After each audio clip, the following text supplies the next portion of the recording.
In a remarkable legal decision, an Iranian asylum seeker has successfully challenged his deportation from the UK after arguing that his substantial social media presence would endanger him if returned to his home country.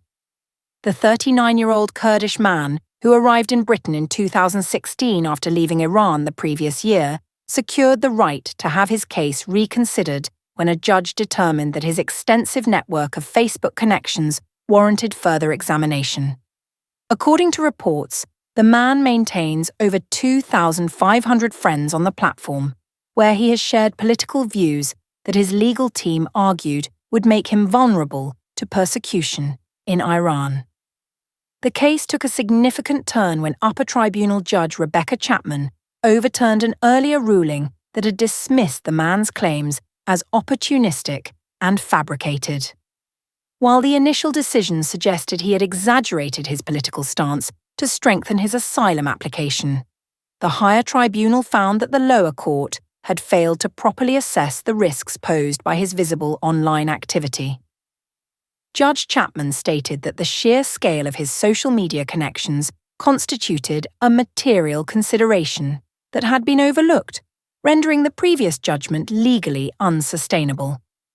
The ruling emphasized that even if the man had acted in bad faith, his digital footprint could still expose him to genuine danger upon return to Iran. Central to the argument was Article 3 of the European Convention on Human Rights, which prohibits torture and inhuman or degrading treatment. The man's legal representatives contended that deleting his Facebook account, where his political expressions were publicly accessible, would not be a reasonable solution, as Iranian authorities could still identify him through his extensive network.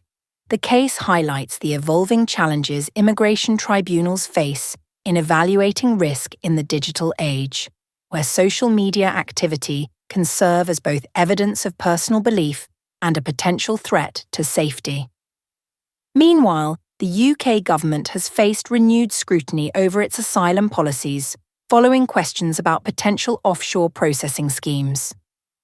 During a parliamentary session, Home Office Minister Angela Eagle declined to address speculation about plans resembling the previously abandoned Rwanda deportation agreement, stating only that the Conservative-led initiative had been terminated because it focused on permanent removals rather than asylum claim assessments.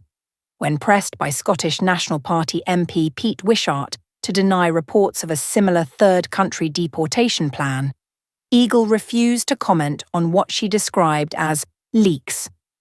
The exchange grew more contentious when Conservative former Minister Esther McVey challenged the government's approach to handling undocumented migrants, suggesting that without a Rwanda-style solution, individuals who destroy their identification could remain indefinitely in taxpayer-funded accommodations. Eagle reiterated that the Labour government would not entertain any policy akin to the Rwanda scheme, which she characterised as fundamentally incompatible with their principles. The debate underscores the ongoing political divisions over immigration enforcement, particularly as the new administration seeks to distance itself from the previous government's controversial strategies.